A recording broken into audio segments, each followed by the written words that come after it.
All right, this is it. It's time. We're here. Episode 8, Infinity Train, The Ball Pit. So we see that Tulip, she's awake now. She's refreshed. She's brushing her teeth. One wants to brush his teeth as well. So Tulip gets him some toothpaste, finds a way to put the toothpaste on a toothbrush for him, and he can just kind of, I guess, play with it. Say hi to the kitty.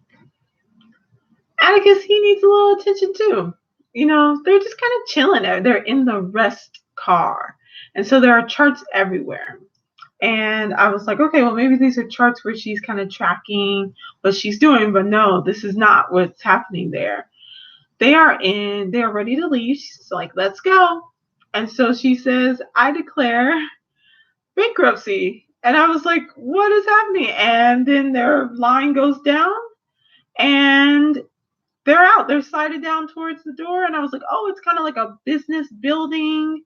Kind of reminded me a little bit of Monopoly, only business related car. And they reach the door and they leave. And now they're in the ball pit car. Now, this is like when you were little, like a kind of Chuck E. Cheese or Adventure Zone or something like that.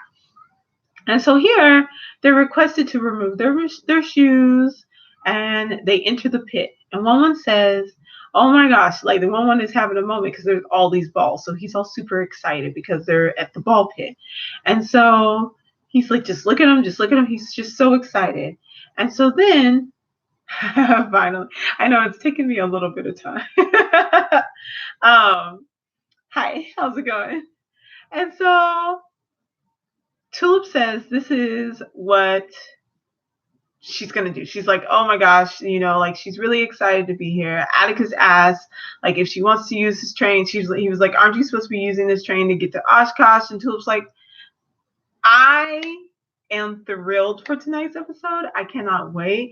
I just want to know, like, okay, so you had asked,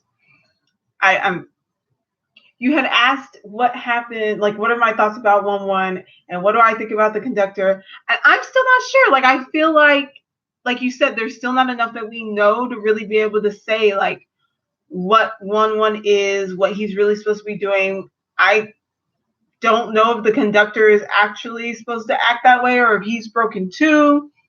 And that if they can get 1-1 back where he's supposed to be, then everybody else will be fixed. I have no idea. I'm like, I want to get to that last episode. Like, I'm excited to see what's going to happen with the cat because I'm pretty sure that's going to be who comes back in the next episode. In episode 9 is going to be the cat. But like, I really just want to get to episode 10. I'm like, just let's just find out what's going on. Does she actually get to go home, or is she going to be stuck inside of these cars trying to fix this train or do whatever, or if this is just like a video game? So I still don't know. I still am just like, I don't know. There's just too much that's not, we don't have enough information. At least I don't feel like I have enough information to really be able to say definitively what I think is happening. Anyways, okay. So Tulip is now like, no, she wants to go home. So at first, she was so driven to get to Oshkosh and to go to this camp that she was going to go to, and like that was her one goal. That was what she was all focused on. And now she's just like, I've been here for so long. Apparently she's been there for months. And I'm like, well, girl, what have you been eating? But I guess maybe they have food there. And she's like, she's just ready to go home. And she's really thankful that Atticus has stuck by her, which should have been foreshadowing if I had been paying attention. But I was like, oh, they're just having a bonding moment. So Atticus says that it's his duty as king, and he tells Tulip that every day that they have been together, it's been as a team, and that he never questioned their alliance or their friendship, and that he values their friendship even more. And I was like, this is just so sweet, which like I should have known. I should have known it was too sweet. I should have known it was too good. But we'll get to that. So Tulip says he's a good boy, and Atticus says that he's a good man. And I was like, oh, okay, then you're a good man then. And so there's a scream for a hero. And so we see that there's a leg sticking about at the ball pit, and it's a toy. I'm not sure if it's a rabbit. I think it's supposed to be like a rabbit or something like that. And he's like, oh my gosh, are you the 3 champions that I've been waiting for? And Atticus says, he's like, of course I am here. I will help you.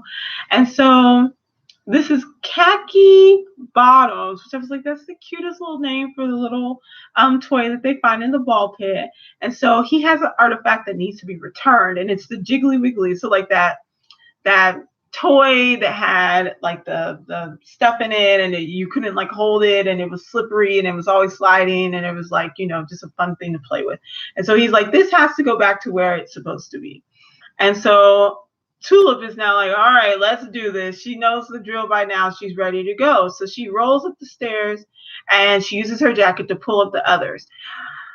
So this was the first time I caught that. There's a dark shadow that flies by in the background, and I'm like, oh, yo, she's here. The spider lady is here. She is ready to go. And I'm like, that is going to be insane. I was like, this is not safe here at all. So now, oh good, I didn't take too many notes on this. And let me make sure. Let me work on the cat real quick. Okay. All right. So she solves these things easily. They run into a tic-tac-toe, and the toy is like, okay, now you have to solve this. So Tulip quickly solves that. They slide down and they're going into the other room, and now they're the weighted bags that you have to walk through. And she's like, I got it. Don't even worry about it. So then they get to you see these cats? You see how they are? I'll be a moment. They're all right. Okay. Ignore the cats. Ignore the cats. They're fine. All right. So there are other prizes. They get there, they get done. There are other prizes. And these are like different characters from the show. I was like, that's so cute, because like the waterman is there, and there's a baseball from when they were with the dinosaurs. That wasn't an episode, but we saw them when they were exiting. But the dinosaurs with the baseballs. And I was like, oh, this is just really cute, like a nice little throwback.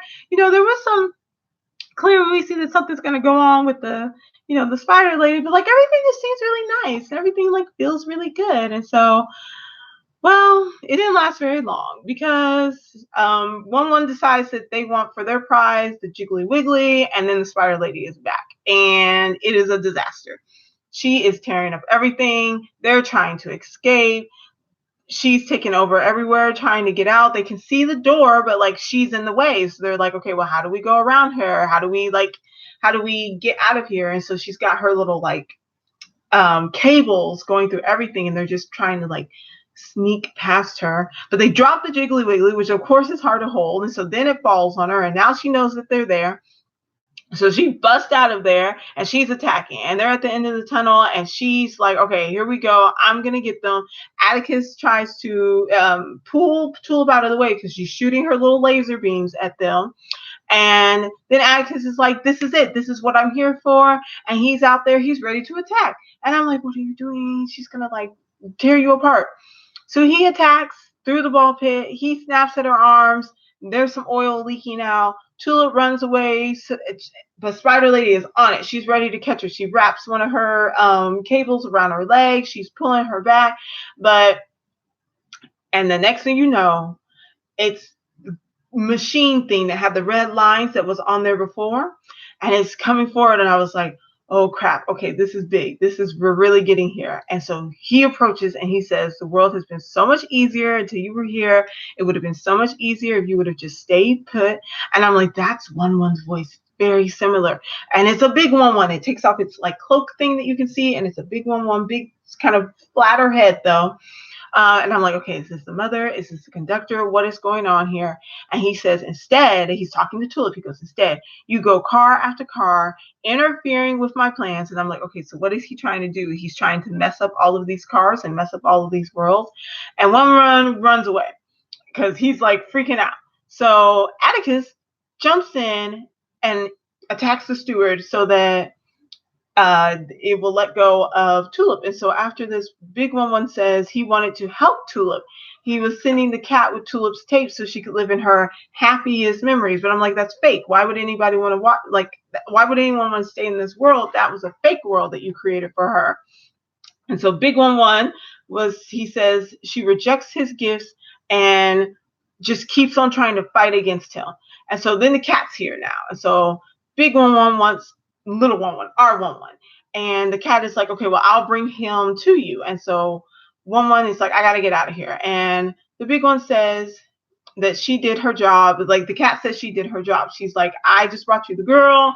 Let me go. Let me be free. Let me not have to be worried about kind of what's going on with this anymore. I don't really want to be involved in this. And I'm like, dang. So like, Cat's still shifty. Cat's still not the best, but like, Cat's been manipulated like so many of the other people who are here.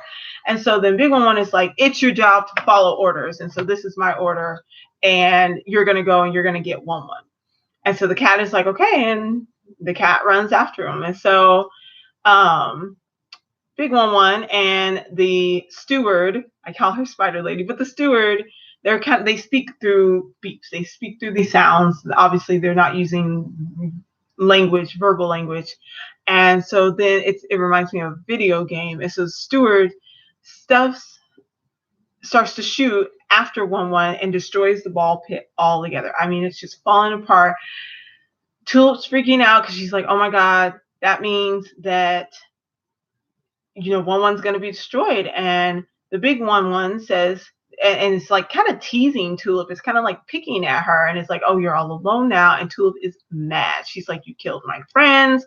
And the Big One says her friends didn't have to be there. They had a place on the train, and you took them out of there.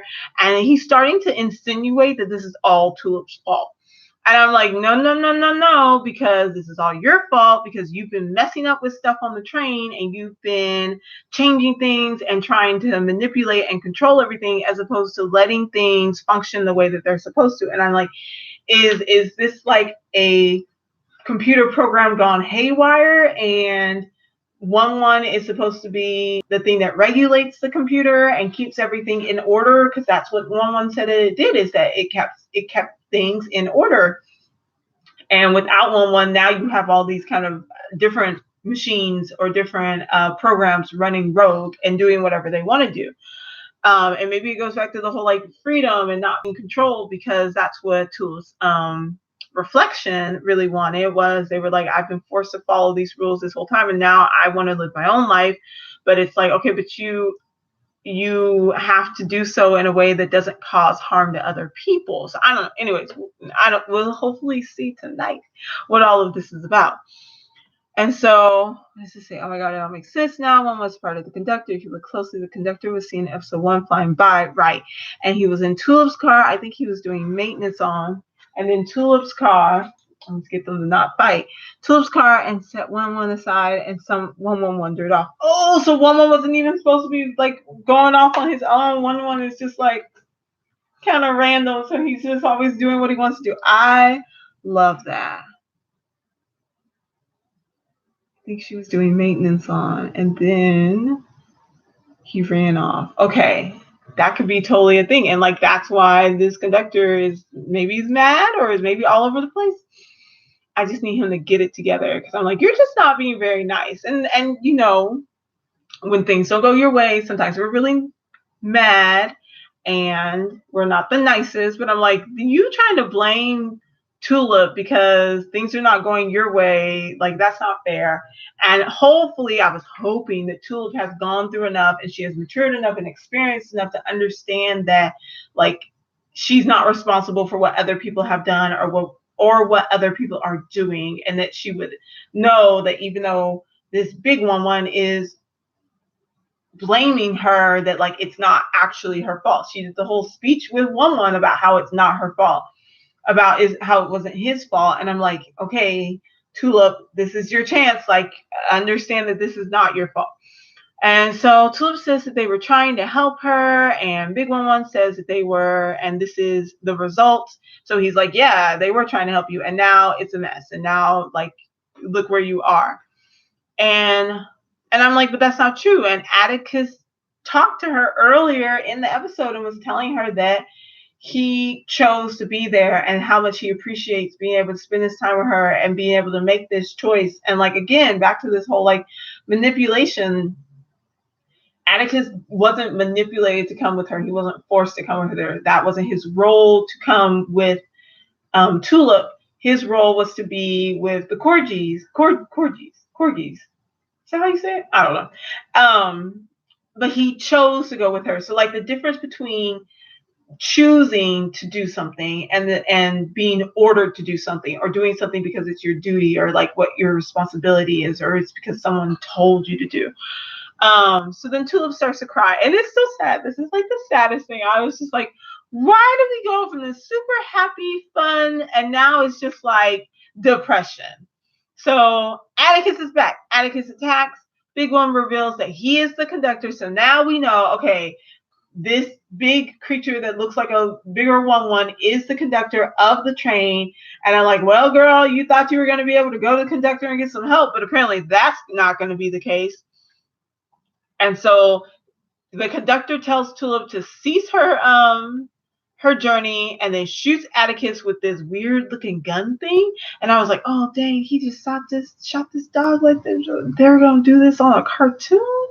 And so then I had some questions. So I was like, is he conductor? Is he the conductor? Is he malfunctioning or broken because he's missing or rejecting, or was rejected by 1-1 because 1-1 like is the similar vein, didn't want to keep doing what he was told or wanted to have exploring his freedom. I don't know. I do like Kobe's Castle's interpretation, and I do think that you are on the right track with that, especially with the information coming from what was going on. And what was it, the first or second in the first episode. So Atticus, I was like, oh, Atticus is fried and Atticus is dead. But that's not the case. So we see that Tulip's been released and that the steward is, and that's the one with Spider Lady, has destroyed the rest of the ball pit. And so she picks up the steward picks up the conductor and they leave. They're like, okay, well, we've done what we came here to do. We're out. And I was like, you've destroyed everything. So I guess that's what you came here to do. How is that order? How is that maintaining the car? How is this making the train anything? Like, you're just destructive. Which then makes me wonder if it's missing 1-1, is that the problem? Because then it's not balanced out actually, because it just has its destructive qualities, and 1-1 is a fixer and it's keeping things in order, and it needs 1-1 so that they're balanced out, so that the big 1-1 can go or the conductor can go in and kind of like lead the way and create things that like see when things are done and be like, all right, let's make something new. And then 1-1, our 1-1 can go in and actually like create those things. I'm not sure. I don't know. So Atticus has been transformed into one of those roach dogs from the first episode. And I was like, oh, that's disgusting, girl. You got to get out of there. This is not a joke. He jumps on top of Tulip. He starts to like suck her life out of her. She starts to age.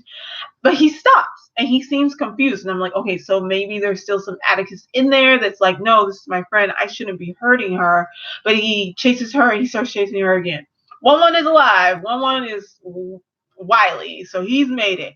And he runs up to Tulip and they catch Atticus, well, dog roach Atticus, into one of the tubes. And he's stuck there, and Tulip is just devastated. She's crying, and 1-1 says it's okay to cry, and that's the end, and everything is a disaster. I really want. Okay, so that's the end of the episode.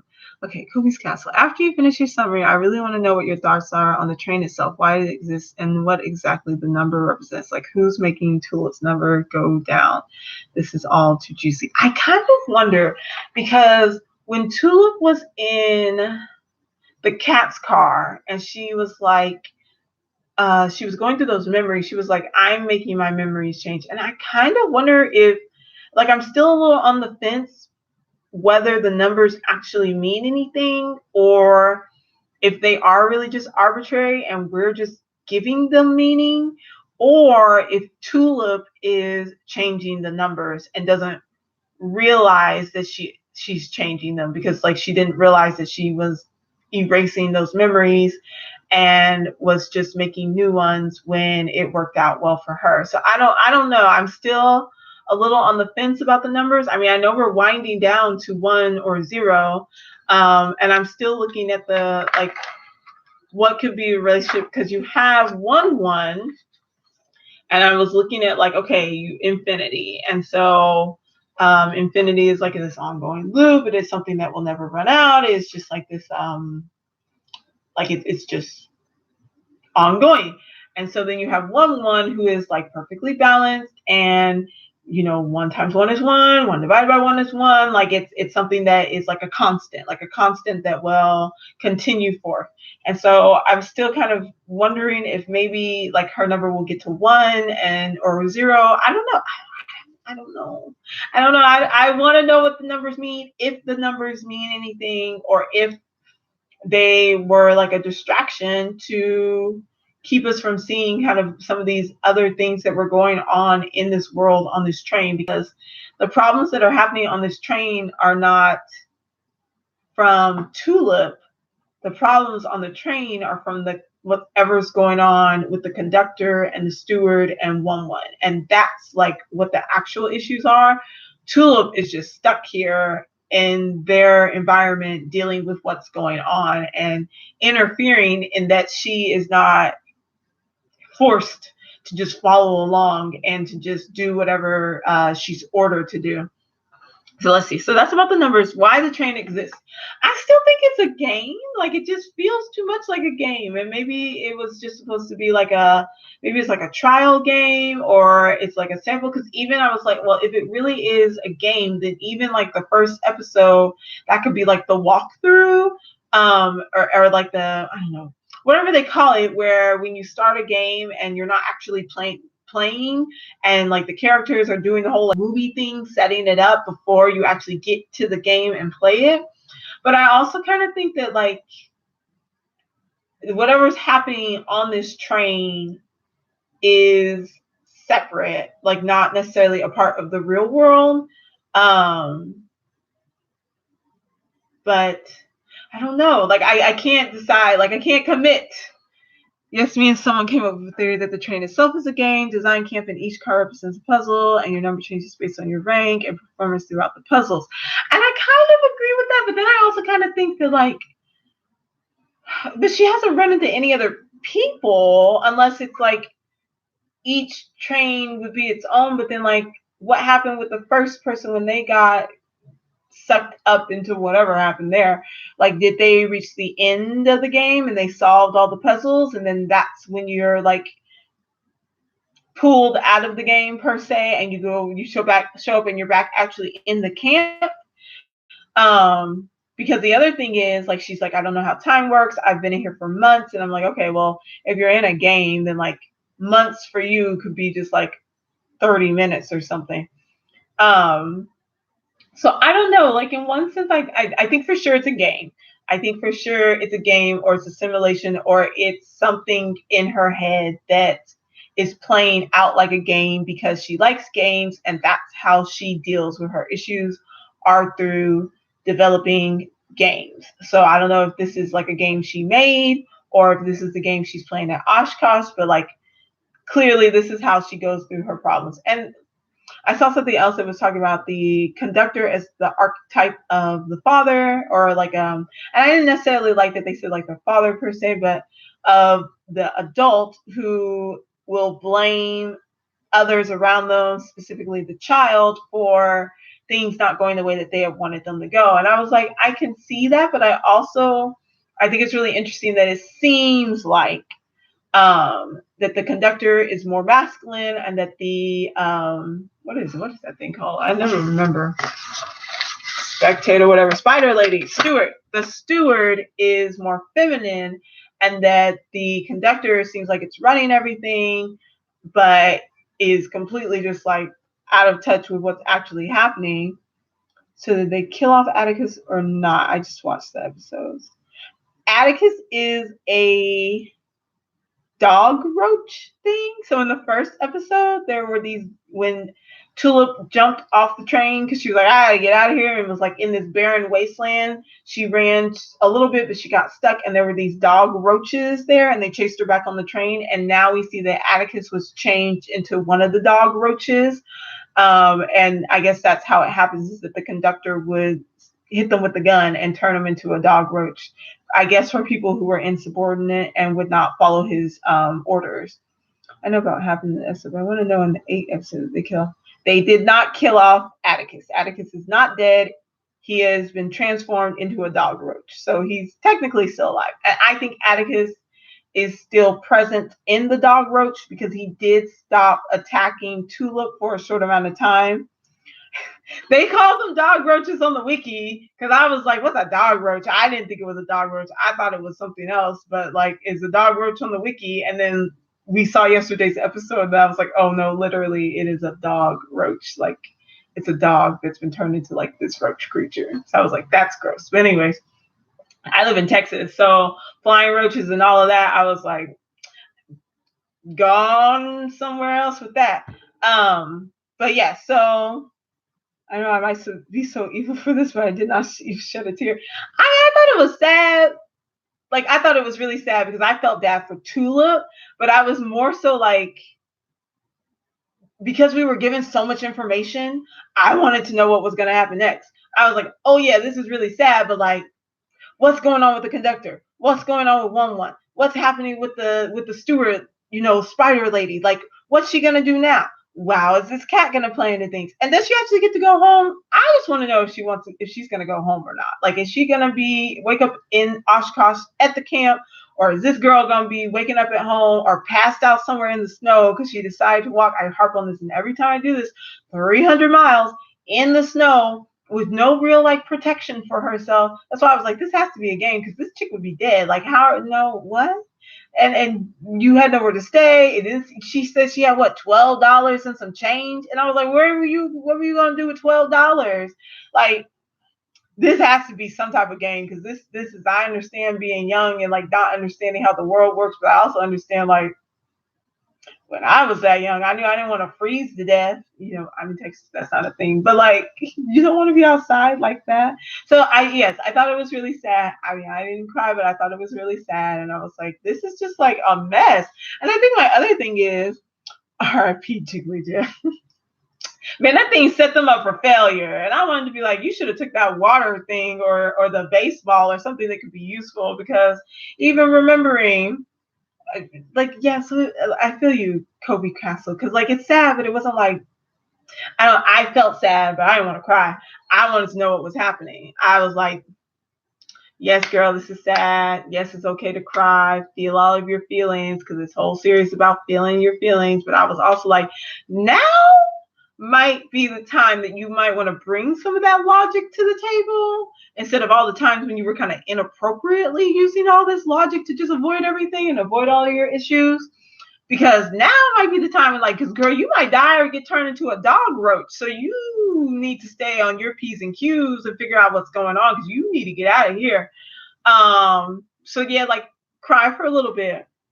And then we got to make a plan. Get out that notebook you love so much, and you make a logic tree or something, because this is not the time. Also, she doesn't have a phone. How old is she supposed to be? She did have a phone. Did she leave the phone at home? Because her dad texted her at the end of the first episode. Did she leave the phone at home? I wonder why the conductor just didn't off Tula. Sucks that this is the final night that Infinity Train will show. And I feel like the conductor is like kind of like sadistic. It seems like he really enjoys just being like, look at what a mess this is. And I'm like, okay, if this is the whole like 1-1 is supposed to be there to balance out the conductor, then yeah, like the conductor would enjoy that, like everything is falling apart, as opposed to being like watching the torture of it, as opposed to being like, all right, this is my problem, so let me just get rid of her. It's like, no, let me watch her suffer. Because he was just really like poking at her. He was like, yeah, you thought they were your friends, you thought they were just here to help you, and now they've screwed everything up, and now everybody's just a mess. Dog roach, 1-1's in the decay of what's left of the ball pit. And I guess that means, girl, we didn't even hear anything else about the khaki toy. What was his name? Khaki Bottoms. I guess they were just like, screw Khaki Bottoms, because I didn't see him anymore either. So he destroyed him too. I mean, they were just living their best life. I really wish this show would come back. I would love to see some more of it. I'm sad that it's the last night. I heard they were saying that they have a season 2. They're just waiting for it to be greenlit, and then they can move in, hopefully, towards production. I hope and pray to God that this show does not end on a freaking cliffhanger. Ellery, that is the thing that I have been avoiding even putting out there in the universe, because I'm like, if this is a cliffhanger, if I don't find out what's going on with this train, what's going on with 1-1, what these numbers mean, and if this girl goes home, I'm going to have a lot of feelings, and not all of them are going to be good feelings. And luckily, this show has provided me with plenty of examples of how to express and deal with my feelings. But I'm like, you can't give us all of this. on these 10 episodes and then not give us some answers. Like, and also I don't know about y'all, but I don't really like shows where it's like, okay, so y'all probably have not watched this because I wasn't even alive when this show came on, but my dad recorded it on the VCR. So I watched it when I was little. So like I'm old. But anyways, Dungeons and Dragons, y'all know the board game. Well, there was a cartoon of it, and they were supposed to be trying to get home, and they spent all however many seasons they had of the cartoon trying to get home. And like it was cool because they ran into a whole bunch of different stuff. But in this case, I'm like, I just want to know if she's gonna go home or not. Like I don't want to spend 5 seasons trying to figure out how she gets off this train. Like I don't know. That just feels like too much for me. I'm not really into it because by then I would be like, well, girl, you just on the train. This is your home now, so you might as well just like, I don't know, see if you can send a telepathic message or something to your parents and be like sorry, and send a text to Michaela. Where is her phone? Kobe said, I hope not. And when you think about, we haven't really gotten much information throughout the episode so far, so they better answer everything tonight or answer something. Okay, she left it on the bed. Okay, so I'm not gonna be upset about the phone anymore. And which it wouldn't matter. There probably aren't any electrical outlets for her to charge her phone, so I'm sure it's fine. But I'm like, I don't go anywhere without my phone. Like if I had left the house and I realized I didn't have my phone and I was gonna walk 300 miles in the snow, I would have went back and got it. Also, there was that TV spot where they had Tulip's mom calling upstairs for Tulip, and she was gone, and she had left the window open, and then she was in, Infinity Train World. So that also was like, okay, is this just something to kind of throw us off? Oh yeah, and the creator said time on the train and real life are the same, so Tulip's parents are probably freaking out. Okay, so in that case, girl, if you don't get off this train, that's it. Like you're on a milk carton somewhere because they don't know where you went. They don't know what's going on, and you're not communicating with them. You left your phone on the bed, which I'm pretty sure now they're going to be like, why did we get you this phone if you're not going to use it for what you need, which are emergencies? And she says she was gone for like months. She's been gone for months. How's she gonna come back from that? This better be a simulation. Like the camp idea that she's on in a game and she's playing at the camp is making more and more sense, because otherwise, how do you go home and explain that? Like on Wizard of the Oz, she was just knocked out for a little while because like she was, knocked out from getting hit in the head from the tornado. But like in this case, if she really has been gone for months, and we don't even know if she's gonna get out at the end of this season, and if she gets out, then like, do we see someone else in the next season?